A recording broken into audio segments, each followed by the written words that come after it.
देखो मेरी so called भाभी जी, आज शाम को मैंने अपनी कुछ सहेलियों को घर पर पार्टी करने के लिए बुलाया है। तो यह रही खाने की आइटम की लिस्ट। सब कुछ इसी अनुसार तैयार कर देना। और हाँ, सारा खाना नौकर सर्व करेगा।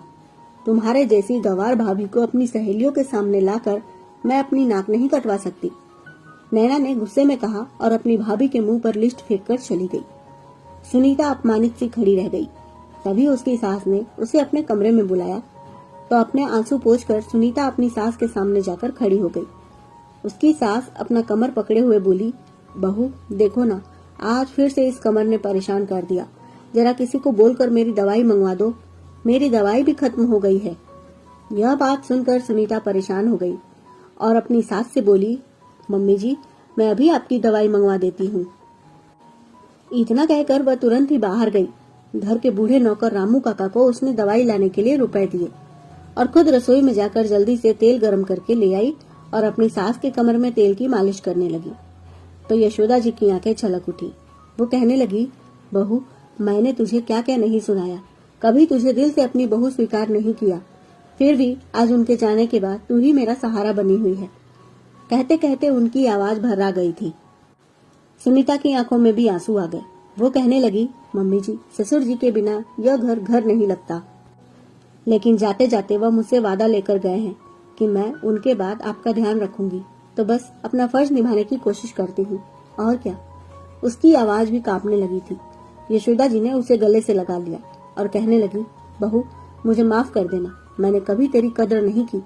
अगर आज वह तुझे इस घर की बहू बनाकर न लाए होते तो पता नहीं मेरे मन को कौन समझता।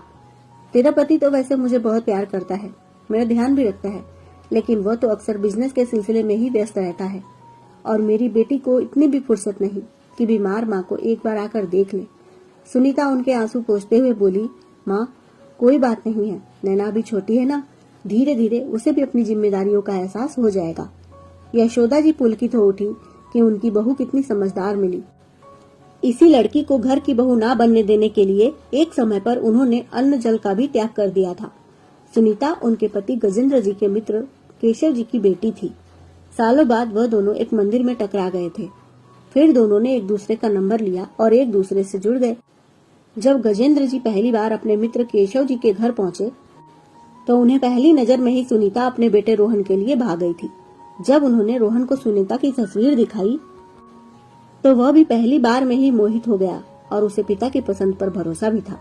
लेकिन जब यशोदा जी को पता चला कि वह लोग सुनीता को इस घर की बहू बनाना चाहते हैं तो वह तो पूरे विरोध में आ गई थी, क्योंकि सुनीता के परिवार का रहन सहन देखकर वह उन लोगों के परिवार को जाहिल गवार समझती थी।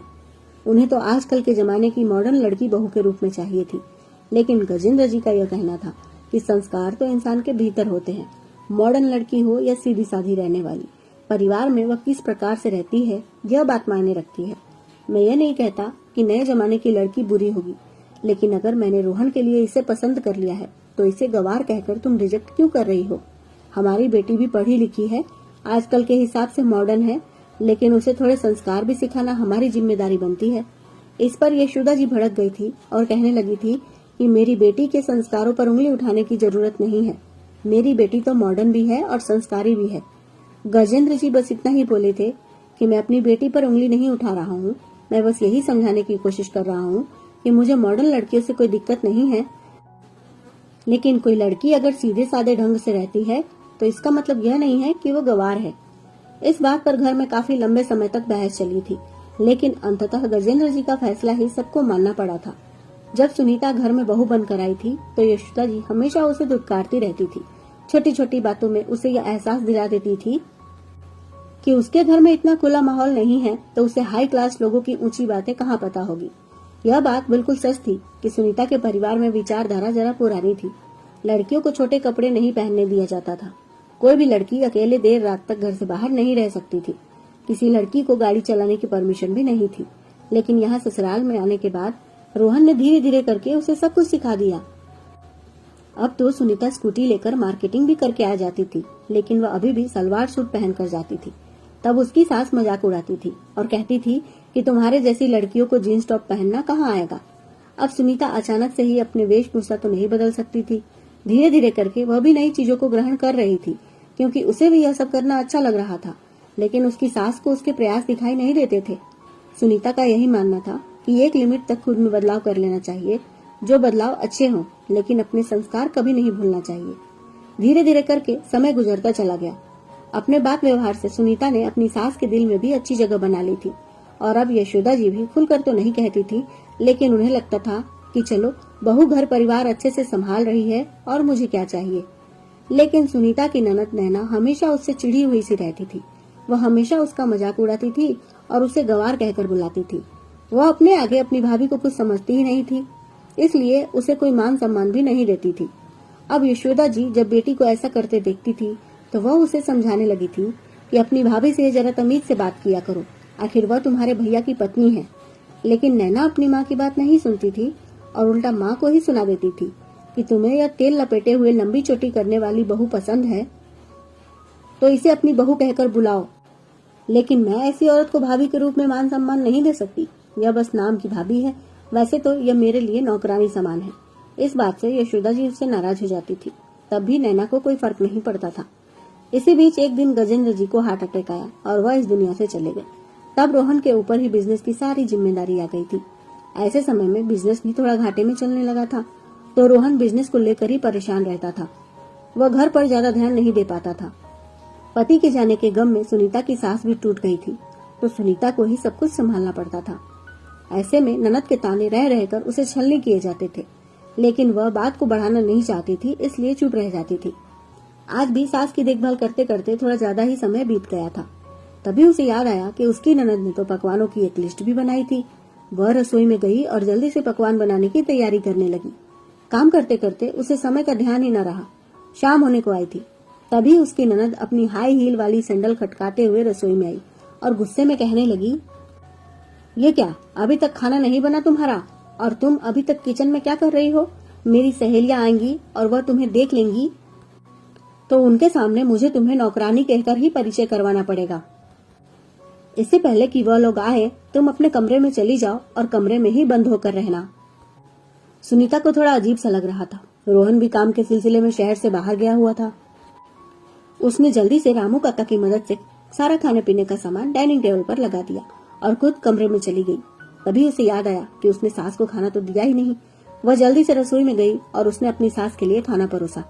फिर वह अपनी सास को खाना देने के लिए उनके कमरे में चली गई। तभी नैना की सहेलियां घर पर आ गई।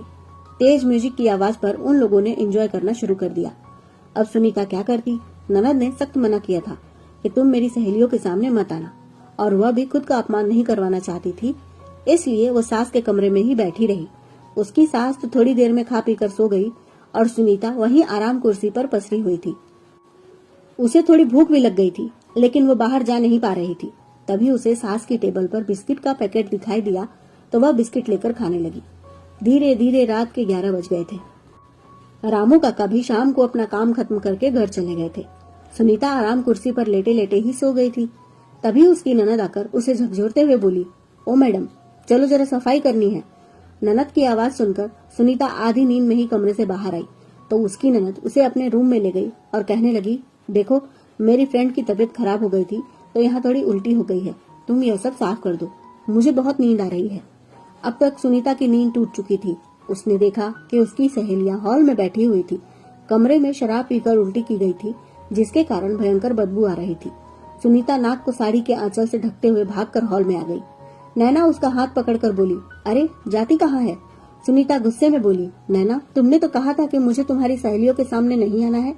नैना गुस्से में बोली कि तुमसे बहस करवा लो बस।